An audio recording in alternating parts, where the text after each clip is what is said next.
Welcome to the Calm Analyst channel. I'm Boris Tezengausen. It's July 4th, and here are the main news stories at this moment.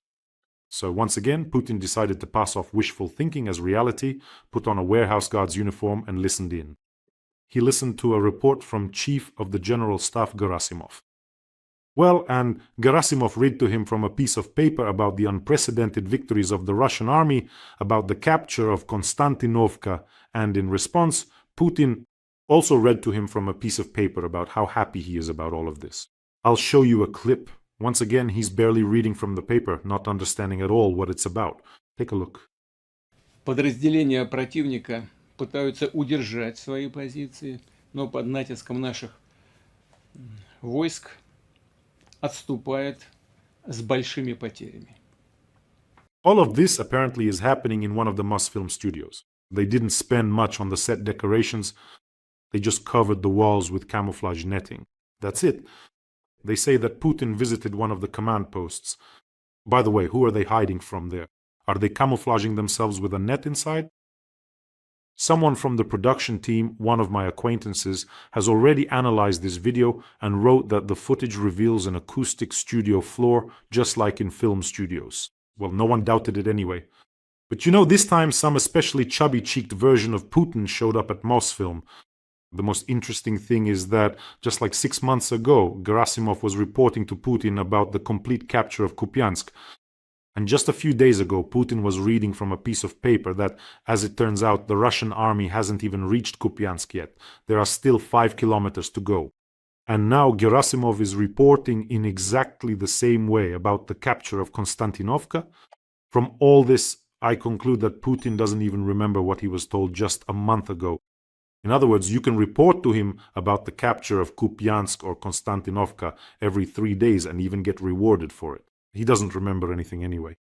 But, maybe his short-term memory still works to some extent. He can remember some phrases, but that's about it. I think many have noticed that lately he only speaks from a script. He either reads from some cards or a teleprompter. So the question is, who is actually running Russia then? By the way, friends, don't forget to subscribe to this channel. It's important for the channel's growth. You can do it right now. We are fighting against Putin's propaganda, and together it will be much easier and more effective. So make sure to subscribe. Naturally, the General Staff of the Armed Forces of Ukraine is checking Gerasimov's statements. You know what's most interesting? As proof that Kostiantynivka has been captured, the Russians published footage showing some individuals waving a Russian flag, supposedly in Kostiantynivka. Why doesn't Putin invite foreign journalists there, like he once did in Kupiansk? By the way, why didn't those foreign journalists go to Kupiansk back then, huh? Should I remind you? It's because the Russians... There in Kupiansk, the remnants of the Russians were simply blown to atoms. But yesterday, Putin was informed about the complete capture of Kostiantynivka. And this morning, the Ministry of Defense of the Russian Federation told TASS agency that fighting in Kostiantynivka is ongoing. So how does that work for them exactly? And here's another interesting piece of news. Military analysts have calculated that the shelling of Ukraine on July 2nd, the massive one, cost the Russians $600 million. So in just one night, they blew $600 million, $653 million to be exact. In Russia, I looked it up, there's a state fund called Circle of Kindness. This state fund is responsible for approving applications for surgeries for sick children. So if you take the average cost of one surgery, then with the amount that the money Russians spent on shelling Ukraine could have paid for surgeries for 15,000 Russian children in need. So instead, Putin killed 30 people in Kiev when he could have given a chance to 15,000 Russian children. These are horrifying numbers, but they clearly show just how sick he is. He throws 650 million at killing Ukrainians, while no one is killing pro-Russian children. No one thinks about it. In other words, this shows just how little he cares about Russians. Meanwhile, Ukraine continues to systematically destroy Russia's oil and gas infrastructure. Today, a strike was carried out on oil terminals in St. Petersburg. The largest oil terminal in the Baltic is ablaze. Let's take a look at how beautiful this is.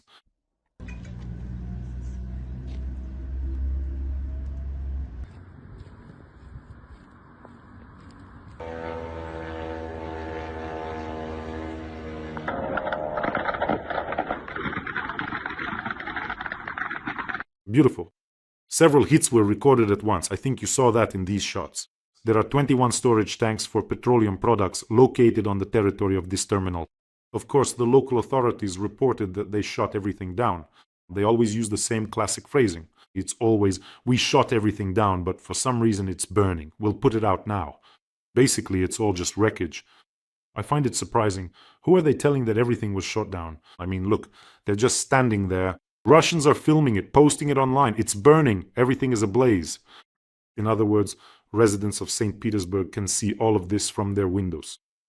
So who are they telling these stories to, as I understand it? It's all for residents of other regions who apparently don't use the internet.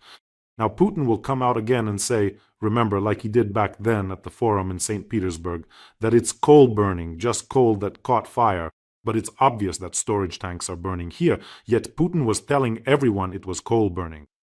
And just today when I was looking at the map of that port, it suddenly hit me. Why did Putin say back then that it was coal burning? The part of the greater port of St. Petersburg where oil products are loaded onto tankers is historically called the coal harbor. That's how it's marked on maps, meaning those very storage tanks that are burning are located right on the shore at the entrance to this harbor. And when the previous attack happened, the storage tanks were burning, the terminal was on fire. Was that what he was told, or what? A fire in the coal harbor, and this Botoxed primate put two and two together. Coal harbor. So what's burning? What could possibly burn in coal harbor? Of course, coal. Remember, at the St. Petersburg Economic Forum, he said, yes, it's nothing serious. Now in coal harbor, the coal will just burn up and that's it. Do you see what kind of reality he lives in? But the terminal is not all there is. Operators from the first separate center for unmanned systems forces struck the main base of the Leningrad naval base of the Baltic Fleet. Kronstadt. We'll find out soon. Last time serious ships were damaged there. I think this time will be the same. Today, Maria wrote that the cold-blooded, mathematically calculated operation Moscow will fall is ongoing. And that's still not all. It's not just about Moscow or St. Petersburg in the occupied Crimea. The Russians are facing not just big, but colossal problems now. In the first 3 days of this month, 25 electrical substations in Crimea were put out of commission. With each strike, occupied Crimea becomes an increasingly expensive and heavy burden for the bold chupacabra. And at the same time, Crimea is becoming less and less suitable for military logistics. I often see comments on social media where people ask about evacuation when it will be announced, if it will be announced at all. It will never be officially announced by anyone. This is the Russian Federation, after all. That means they will never say, that's it, pack up and get ready to leave. They'll take out the documents, they'll evacuate the leadership, and the security forces will be the first to run away. The security forces and the military, just like the Black Sea Fleet was the first to run away, the rest will follow. Some of those who came from elsewhere will also flee. And in fact, the smarter ones are already leaving now. This is verified information. More than one acquaintance has told me that yes, some people are already leaving. And the rest will be posting photos of empty beaches, telling everyone how wonderful everything has become right up until the very last moment. And then the Russians themselves might very well blow up the Crimean bridge if we don't do it first. Just so you understand, when the Russians fled from Kherson, no one there was even thinking about traitors. Those traitors ended up scattering across the steppes on their own afterwards. Meanwhile, Ukrainians are performing a true feat, fiercely resisting the occupiers despite the enemy's superior forces. In every episode, we have an important fundraiser for Ukraine's defense forces. Today, we are continuing to raise funds for drones for our paratroopers. The 7th Rapid Response Corps of the Air Assault Forces, which is striking the enemy in one of the hottest sectors, near Pokrovsk. The soldiers have recorded a video message for you. Please take a look. Бажаю міцного десантного здоров'я. 7-й корпус швидкого реагування ДШВ б'є ворога на найгарячішій ділянці фронту під Покровськом. Ми нарощуємо наші спроможності по ударам на оперативно-тактичну глибину. Закуповуємо станції, зв'язок для розвідувальних та ударних дронів. Разом з глядачами каналу Бориса Тізенгаузена відкриваємо збір на Middle Strike 7-го корпусу. Наша мета – 1 мільйон гривень. Слава Україні! Слава ДШВ! We continue. Let's help our paratroopers. The link to the fundraiser is in the description of this video. And of course, if you're watching on another channel, there's always a QR code, which also leads to the Fundraiser. Middle Strike is a class of medium-range military strike drones that our paratroopers use to destroy enemy logistics, depots, headquarters, and air defense systems.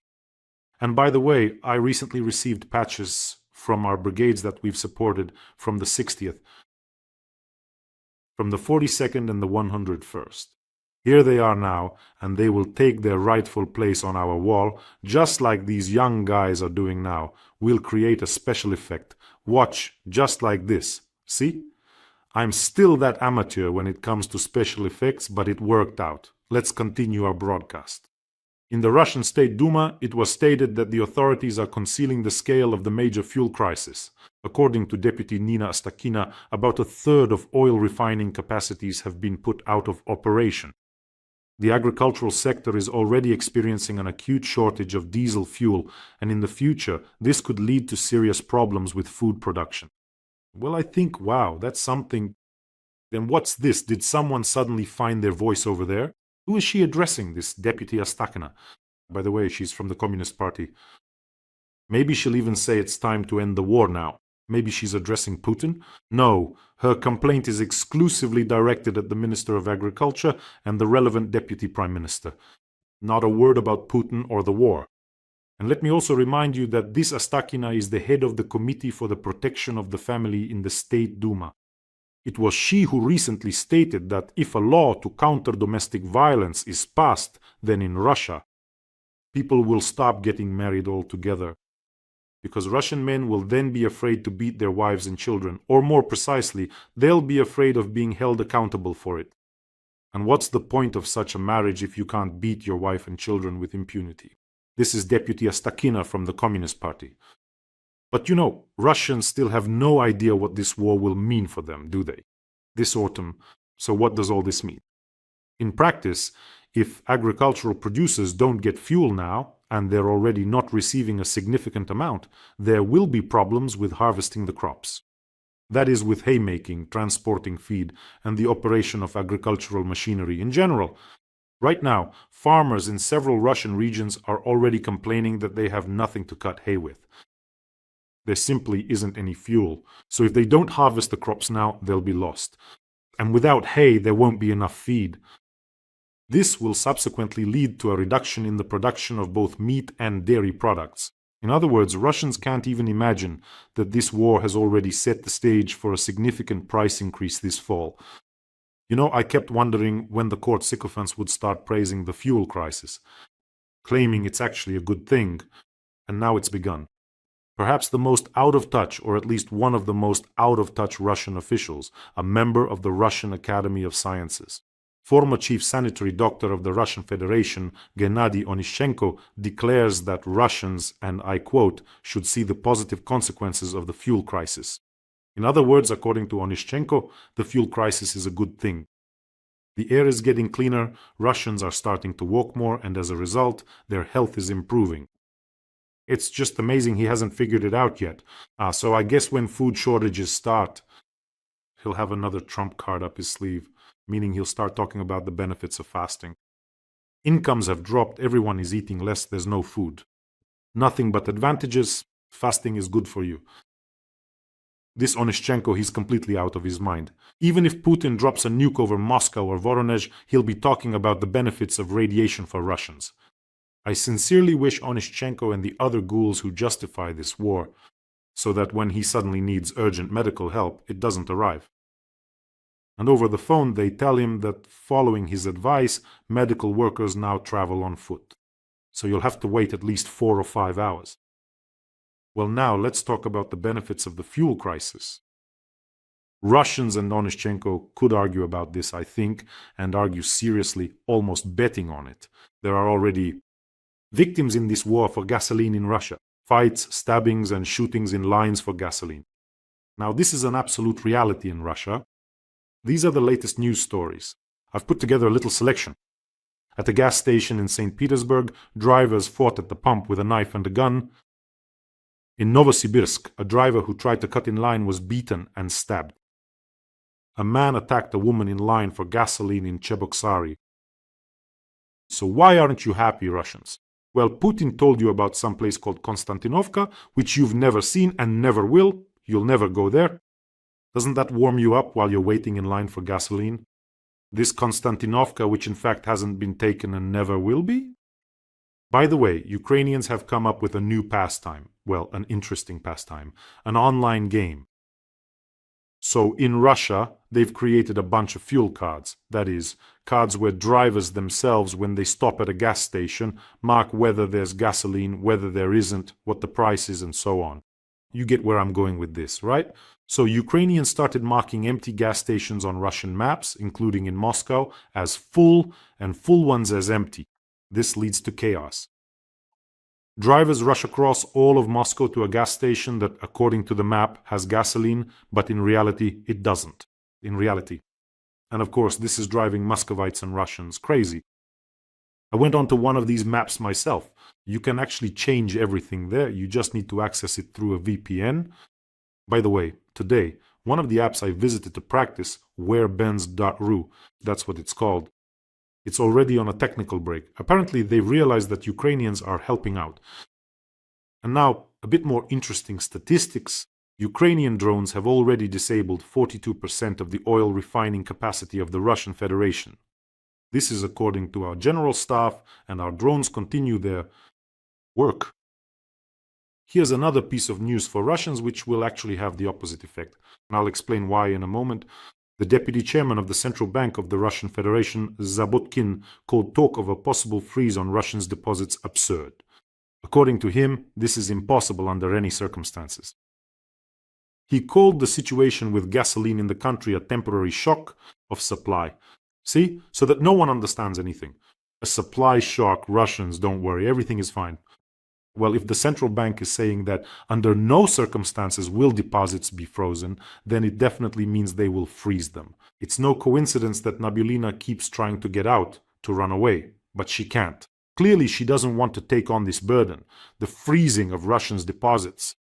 The most interesting thing is that this deputy chairman gave himself away. That is, in one interview he said that freezing deposits is absolutely impossible, and at the same time blatantly lied about the situation with gasoline. So, if he's lying in practically the same sentence, how can anyone trust him? I think that after these words, Russians will start withdrawing their deposits even faster. That is, if they manage to do it in time. Well, it's also been reported that, for example, in the Krasnodar region, they want to ban the sale of fuel in canisters. Do you know why? So that gasoline pilgrims from Crimea don't come and fill up. Tsk. That's not a good look, is it? And they said, we don't abandon our own. In general, gasoline news from Russia is something else. For example, the mayor of the Nizhny Limsky district in the Irkutsk region, Pavel Berezovsky, has urged residents to stop using their cars unless absolutely necessary, in order to stretch the remaining gasoline until the next fuel shipment arrives. These are just some fantastic news stories coming out of an oil and gas country. So what are you waiting for? Hitch up Lavrov already. He's just standing around doing nothing. Medvedev wrote that after Finland lifts the ban on hosting nuclear weapons, it will end up on Russia's nuclear target map. Everyone talks about their own thing, huh? Medvedev talks about Finland. So he snagged a box of Finlandia on sale somewhere, and now he's churning out posts. By the way, Medvedev went as Russia's representative to the farewell ceremony for Ayatollah Khamenei. And apparently, he already hit the bottle right there on the plane. He was recording some kind of interview on the plane. He had his jug with him, of course, and then he arrived there. As I understand it, he's already pretty wasted. By the way, Zelenskyy responded to Putin, obviously regarding the verification of his statement about taking Kostiantynivka, and said the following. So, if Kostiantynivka is currently under Russian control, then presumably Putin won't have any trouble meeting with me and finding a solution to finally end the war. Well, obviously it's all just paperwork, bunker talk. This scum isn't going anywhere. So who is this whole show for, pretending that Putin actually went somewhere near the front lines? Even in Russia, somewhere deep inside the country, when that bald-headed clown shows up in some Russian city, they weld the manholes shut and forbid Russians from approaching their windows. He doesn't even go to Sochi anymore, where he has a residence. There's probably a bunker there, 50 floors underground. He's even afraid to go there because of drones and missiles. Who actually believes that he really arrived at some command post? Come on, that's just ridiculous. And you, friends, take care of yourselves and your loved ones. Subscribe to this channel, don't forget. And let's help our paratroopers. The link to the fundraiser is in the description of this video. Have a peaceful day, everyone, and glory to Ukraine.